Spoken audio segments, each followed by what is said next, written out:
Hello everyone, welcome to my channel economics and statistics. आज की video में हम शुरू करने वाले हैं अ, एक नया चैप्टर जिसका नाम है chapter number 6। Chapter number 6 diagrammatic presentation, यानी कि अभी तक हमने जो डेटा था उसे इकट्ठा किया, ऑर्गेनाइज किया। उसके बाद हमने टेबल पहले हमने कलेक्ट किया, फिर हमने ऑर्गेनाइज करा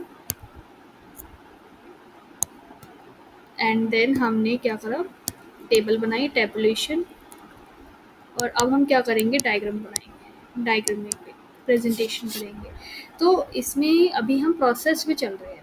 जैसे हमने बात करी थी, स्टार्ट्स में एक प्रोसेस होता है किसी चीज़ को एनालाइज करने का, तो हम ये प्रोसेस देख रहे हैं। ठीक है। अब इसमें जो है हमारे काफ़ी सारी चीज़ें हैं, जैसे 7 टॉपिक्स है। इसमें पहला इंट्रोडक्शन में बताया गया कि डायग्रामेटिक क्या है। अब हमने अभी तक टेबल बनाई कि मैन इतने हैं, वुमेन इतनी हैं, या मैन और फीमेल इतनी हैं। ठीक है। तो ये हमने टेबल में बनाया था। अब हम इसको डायग्राम में बनाएं तो वो डायग्रामेटिक प्रेजेंटेशन होता है, जो एक इम्पॉर्टेंट स्टार्ट्स में प्रेजेंटेशन जो है बहुत ज़्यादा इम्पॉर्टेंट होता है। जब हम किसी कॉम्प्लेक्स चीज़ को समझ रहे होते हैं, जैसे मान लो हमारे पास एक डेटा है स्टॉक्स का, उसमें हम ये देख रहे हैं ऐसे लाइन जा रही है, ऊपर नीचे ऐसे हो रही है। अगर इसका मैं एक्चुअल डेटा देखने लगूंगी तो मेरे को समझ ही नहीं आएगा। पर जब मैं प्रेजेंट इसको देख रही हूँ एक ग्राफ में, तो मुझे क्लैरिटी मिल रही है। ठीक है। इस क्लैरिटी के लिए कहा गया है कि ये वाला जो प्रेजेंटेशन है, यानी डायग्रामेटिकली जो हम प्रेजेंट करते हैं डेटा को, वो सबसे ज़्यादा इम्पॉर्टेंट है, क्योंकि ये आसान बना देता है समझना किसी चीज़ को। अब जो क्लासिफिकेशन हमने करी, टैबुलेशन करी, ये टेक्निक्स है जो हमें मदद करती है कि हम डेटा को प्रेजेंट कर पाए एक एक तरह से इनटेंजिबल फॉर्म में, हम टच नहीं कर सकते। पर ये जैसे जैसे डेटा बढ़ जाता है तो ये और भी ज़्यादा कन्वीनियंट हो जाता है, क्योंकि जितना डेटा बढ़ेगा उतना हम ट्रेंड देख पाएंगे, ज़्यादा है, कम है, क्या है, ये हम देख पाएंगे। इसलिए ज़्यादातर जो ट्रेंड होते हैं, लिखा भी है, ट्रेंड्स जो होते हैं डेटा का, हम एक बार में देख के बता देते हैं कि क्या ट्रेंड है, इंक्रीज़ हो रहा है, डिक्रीज़ हो रहा है, ये सब हम बता देते हैं सिचुएशन में। क्यों? क्योंकि हम डायग्रामेटिकली उसे देख रहे हैं। कुछ फीचर्स है, एक डायग्राम क्या होता है, एक स्पेशल फीचर होता है डायग्राम या फिगर्स के थ्रू हम इजीली समझ पाते हैं। फॉर एग्जांपल, एक बच्चा जैसे नर्सरी का है या फिर प्री नर्सरी का है, तो उसको क्या बताया जाता है कि ये एप्पल है। ठीक है। उसे डायग्रामेटिकली दिखाया जाता है कि एप्पल है, अब इसे काउंट करो। तो डायग्रामेटिकली काउंट करते हैं, 1 एप्पल, 2 एप्पल, 3 एप्पल। ठीक है।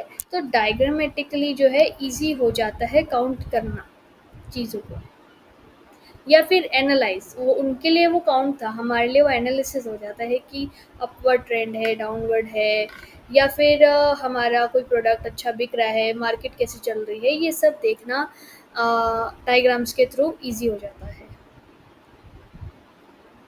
हम स्लोप्स वगैरह देख सकते हैं, क्योंकि हर कोई स्टैटिस्टिक्स की प्योर नॉलेज नहीं रखता है, तो इसलिए उसको डायग्राम मदद करती है कि वो उस चीज़ को समझ सके।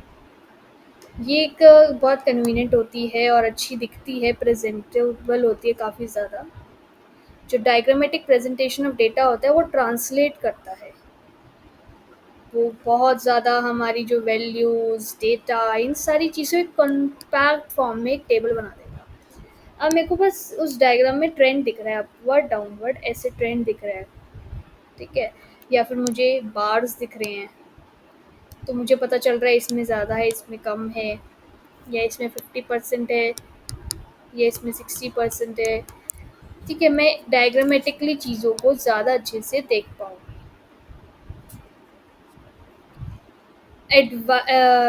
ये एक एविडेंस होता है, ये एक एविडेंस है। और ये कहाँ पर पाया जाता है? न्यूज़पेपर, मैगजीन, एडवर्टीजमेंट, कहीं बहुत सी जगह पाया जाता है। एक layman day to day life में पूरा डेटा, इतना बड़ा, अगर किसी को ये बताना है कि हमारा जो पॉवर्टी रेट है वो डिक्लाइन हुआ है, नहीं हुआ है, और मैंने 10 साल का डेटा लेना है, अब 10 साल के डेटा में मैं 10 इयर्स पहले लिख रही हूँ, 2010 से 11 कितना था, 2011 से 12 कितना था। मैं ये डेटा लिख के अगर छाप रही हूँ उसे मैगज़ीन में या फिर न्यूज़पेपर में, तो क्या होगा? उसे कोई पढ़ना ही नहीं चाहेगा, क्योंकि अ, बार उसे रीड करना, फिर ढूँढना किसका ज़्यादा है, बड़ा है, कम हुआ है, थोड़ा-सा मुश्किल हो जाता है। बट अगर मैं उसे डेटा में दिखा दूँ, ग्राफ में दिखा दूँ, तो ईज़िली पता चल पाएगा कि किस ईयर बहुत ज़्यादा कम था, किस ईयर ज़्यादा था, ठीक है? तो इसीलिए मैगज़ीन वगैरह वाले भी इसका इस्तेमाल करते हैं। अब आते हैं हमारी यूटिलिटी एंड एडवांटेजेस, कि हम डायग्रामेटिक प्रेजेंटेशन को क्यों इस्तेमाल करते हैं। पहला, ये अट्रैक्टिव और इम्प्रेसिव होता है, सुंदर होता है दिखने में, सही अच्छे आई कैचिंग होता है काफ़ी। ईज़ी होता है याद रखना कि हाँ ये वाला ज़्यादा था, ये वाला कम था। सिंप्लीफाई कर देता है डेटा को, कॉम्प्लेक्सिटी नहीं रहती उसमें। टाइम बचता है सोचने में कि कौन सा ज़्यादा है, कौन सा कम है। कंपैरिजन करना है अगर कि कौन सा अच्छा है, कौन सा प्रोडक्ट ज़्यादा बेटर है, तो वो भी कर सकते हैं हम अच्छे से। यूनिवर्सली एप्लीकेबल, यानी कोई भी चीज़ हो, ए टू ज़ी, कोई भी डेटा हो, किसी भी तरीके का हो, उस पे एप्लीकेबल होता है। इट इज़ नॉट नेसेसरी कि हमारा न्यूमेरिकल ही हो। और एक और एडवांस इंफॉर्मेशन भी देता है। फॉर एग्ज़ाम्पल, अगर मैं लाइन देख रही हूँ, ग्राफ पर लाइन ग्राफ देख रही हूँ, उसमें अभी मैंने मान लो कि एक पॉइंट पे रुकी हूँ और मैं एज्यूम कर रही हूँ कि नेक्स्ट कितना जा सकता है, तो वो प्री डिफाइंड भी हो जाता है कई बार जॉइन करते टाइम पे हमें। ठीक है, जॉइनिंग के टाइम पे हमें चीज़ें पता चल जाती है, और भी हमें एडवांस चीज़ पता चल जाती है during our graph. Trend lines होती है, ट्रेंड लाइंस पता चल जाती है हमें कि ट्रेंड लाइन क्या थी, ट्रेंड से ज़्यादा अच्छा गया कि कम अच्छा रहा। ठीक है, तो ये एक बहुत ज़्यादा यूज़फुल चीज़ है, ये वाला एक एडवांटेज है कि क्यों हम डायग्रामेटिक प्रेजेंटेशंस का इस्तेमाल करते हैं। फिर हमारी कुछ जर्नल गाइडलाइंस होती है, या फिर हम रूल्स कह सकते हैं कि हमें कैसे बनाना है डायग्राम। अभी हमने बात करी कि अब बनाना अच्छा होता है, हाँ ठीक है सब कुछ, पर अब कैसे बनाएं, क्या दिमाग में रखना है, ये सब भी बात करेंगे हम। एप्रोप्रिएट टाइटल, अब जो ऊपर लिख रहे हैं, हम जो ग्राफ बना रहे हैं, उसका एक टाइटल अच्छा होना चाहिए। मान लो अगर मैं बर्थ रेट के बारे में बात कर रही हूँ, तो ऊपर लिखा होना चाहिए बर्थ रेट, ड्यूरिंग जो भी पीरियड है वो लिखा होना चाहिए। तो ये सारा अच्छे तरीके से टाइटल लिखना है, ताकि उस टाइटल से हमें पता चल सके कि किस बारे में बात हो रही है। साइज़, अगर हम बात करें, साइज़ जो है वो डिपेंड करता है कि डेटा कितना है। जो साइज़ है वो इस तरीके से होना चाहिए कि वो सारी इम्पोर्टेंट चीज़ों को, डेटा में जितनी इम्पोर्टेंट चीज़ है उन्हें ले रहा है, यानी कि कुछ चीज़ें मिस हो गई। जो साइज़ होता है डायग्राम्स का, वो अकॉर्डिंगली जितनी स्पेस है उसी अकॉर्डिंग बनाते हैं। मान लो स्पेस बहुत ज़्यादा है, तो मैं क्या करूँगी, स्पेस ज़्यादा है तो मैंने जो है 1 सेंटीमीटर गैप ले लिया, पर स्पेस कम था, मैंने 0.5 सेंटीमीटर का गैप ले लिया। तो इस तरीके से हम स्पेस के अकॉर्डिंग खुला ग्राफ बना सकते हैं, या फिर थोड़ा कम्पैक्ट बना सकते हैं। फिर आते हैं proportion between breadth and length, यानी ये जो ब्रेथ एंड लेंथ यानी एक्स एक्सिस, ये हमारा एक्स होता है, ये हमारा वाई होता है। तो ये जो स्केल के बारे में बता रहे हैं कि जितना पॉसिबल हो सके हमें मल्टीपल्स ही लेने चाहिए दोनों ही जगह, या फिर जनरली वाई पे हम न्यूमेरिकल लेते हैं, तो हमें न्यूमेरिकल जो भी हम ले रहे हैं उसे हमें मल्टीपल्स में लेना चाहिए, ताकि हम इजीली निकाल सकें। नॉर्मली ऑड इवन वैल्यू ऐसे हमें नहीं लेनी चाहिए। जैसे हम कोई भी टेबल ले लो जिसमें मैक्सिमम वैल्यूज़ कवर हो रही है, हम ये कह सकते हैं हमें वो टेबल लेना है जिसमें मैक्सिमम वैल्यूज़ कवर हो रही है। ठीक है, स्केल हमें बहुत ध्यान से चूज़ करना है कि हमारा एक्स का और वाई का स्केल क्या है। इंडेक्स, इंडेक्स प्रोवाइड करना है हमें, जिस इंडेक्स जब हम दिखाते हैं जब बहुत सारी चीज़ें हम डायग्राम पे बना रहे हैं।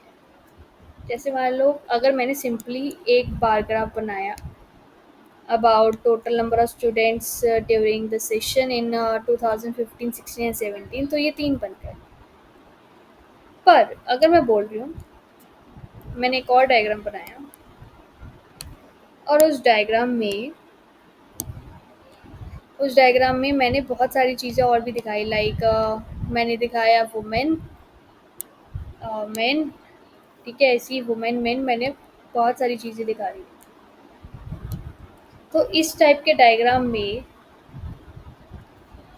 डायग्राम में हम क्या बनाएंगे, एक इंडेक्स बनाते हैं, यानी कि ये वाली चीज़ किसको डिनोट करती है और ये वाली चीज़, यानी कि एक तरह से कह सकते हैं ब्लू वाला जो है मैन को डिनोट करता है और ऑरेंज वाला वुमेन को डिनोट करता है।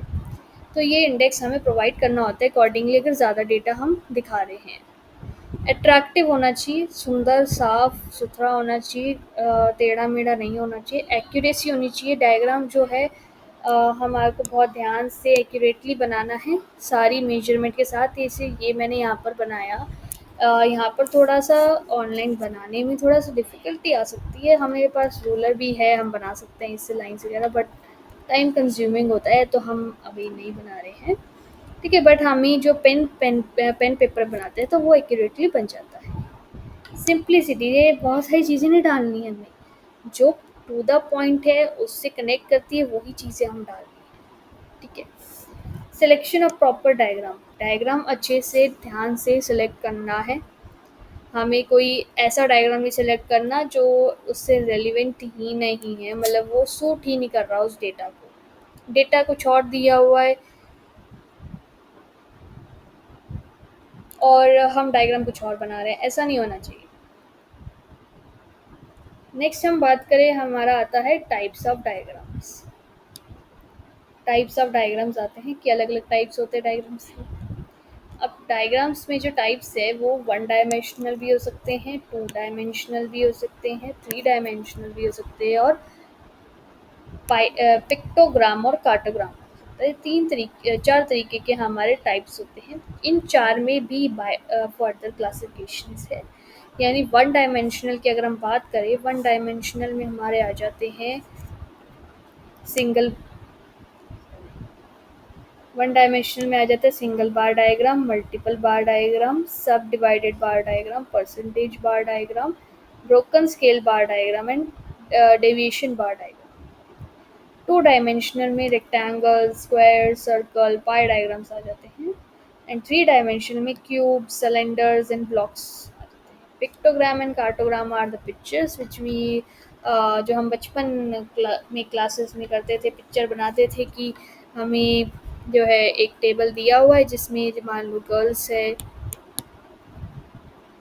10 बॉयज़ है, 15 चिल्ड्रन है, 5, तो हम क्या बनाते, पिक्चर बनाते थे कि एक पिक्चर किसको डिनोट कर रहा है, एक लड़की को, तो हम ऐसी 10 पिक्चर बनाते थे, वो पिक्टोग्राम हो गया हमारा। ठीक है, तो एक-एक चीज़ें हम डिटेल में पढ़ेंगे, वन डायमेंशनल में सिंपल बार क्या होता है, मल्टीपल बार क्या होता है। काफ़ी चीज़ें आपने पहले पढ़ी होगी और काफ़ी चीज़ें आप अभी पढ़ोगे। ठीक है, तो आज हम यहीं तक ही डिस्कस करेंगे, नेक्स्ट क्लास में हम वन डायमेंशनल डायग्राम शुरू करने वाले हैं, तो नेक्स्ट वीडियो को मिस ना करें। आज की वीडियो अच्छी लगी हो तो प्लीज़ लाइक ज़रूर करें, सब्सक्राइब करें एंड शेयर करें अपने फ्रेंड्स के साथ। Thank you.